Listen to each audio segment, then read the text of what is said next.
New fashion movements are shaping the Middle East landscape from the ground up, and none more so than the modest movement. It's not just about covering yourself, it's about feeling good while doing it and looking classy and elegant. We want it to become part of your day-to-day, to the point where you don't think twice. Trendsetters and fashionistas redesigning their own fashion rules to mirror an evolving Middle East. Bold, fearless and unexpected. You just never know what you're going to get. Is conservative the new cool?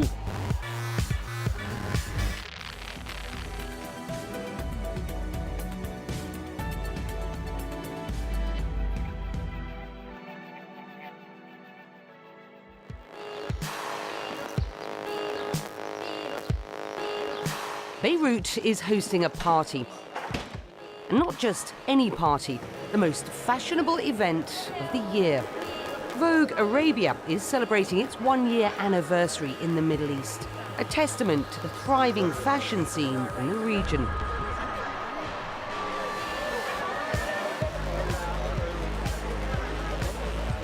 Tonight, the iconic Sursok Palace Gardens welcomes some of the region's best designers, celebrities, models and fashion giants. The man responsible for this arduous task is Manuel Arnaud, editor-in-chief of Vogue Arabia. As an Arab woman, I think that it's very important for Vogue to be here because we are kind of offering a window of the beautiful things and the amazing women that come from the Middle East to the world. Proudly vying for attention amidst the Western-influenced glitz and glamour, an alternative trend rooted in the Gulf. I'm used to being the only hijabi in a room, but it hasn't stopped me from looking and embracing and loving their styles. And I've gotten so many compliments on my style, so it feels really nice. Much more covered up, but it's also very beautiful. You're much more chic in what you wear and how you carry yourself, which I love. What's unique about fashion in the Middle East? I think that, first of all, there's a kind of an interesting sense of identity. This sense of identity wasn't always so self-assured. Western trends once dominated the fashion landscape, mimicked and embraced by the Middle East. I think that it's common knowledge that Paris, New York and Milan are the capitals of fashion, so it's basically where historically everything happened. The household names like Givenchy, Dior, they were all based in these cities that I've just mentioned. So naturally, they kind of like set the tone for the industry.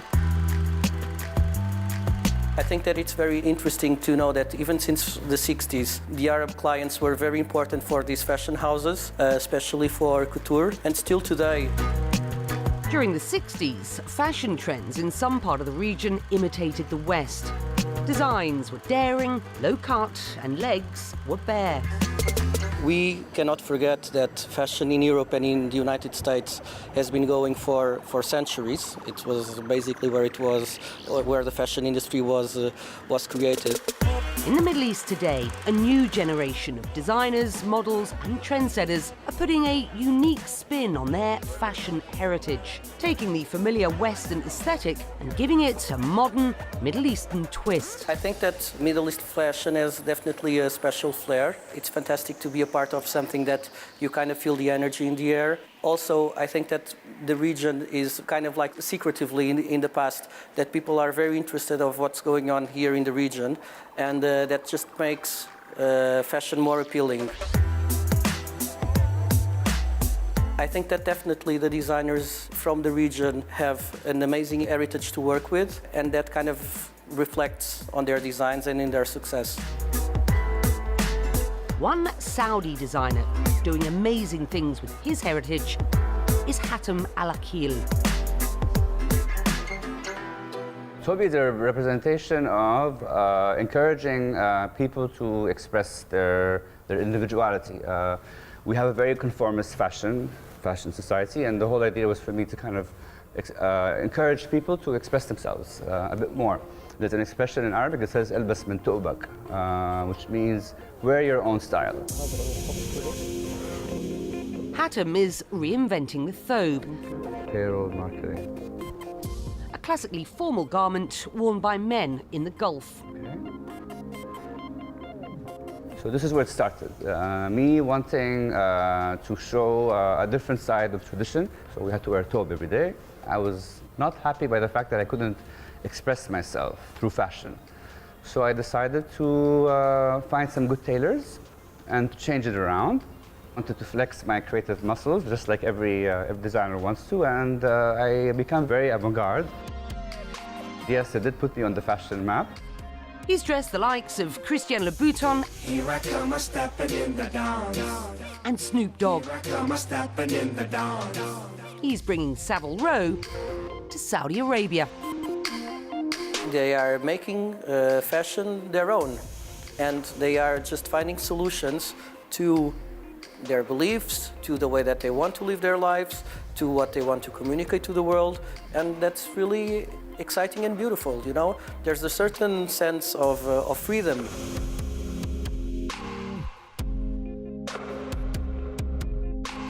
Women have now the option to wear what they want, and if they want to look amazing dressed in a modest way, they have those options, and that's fantastic.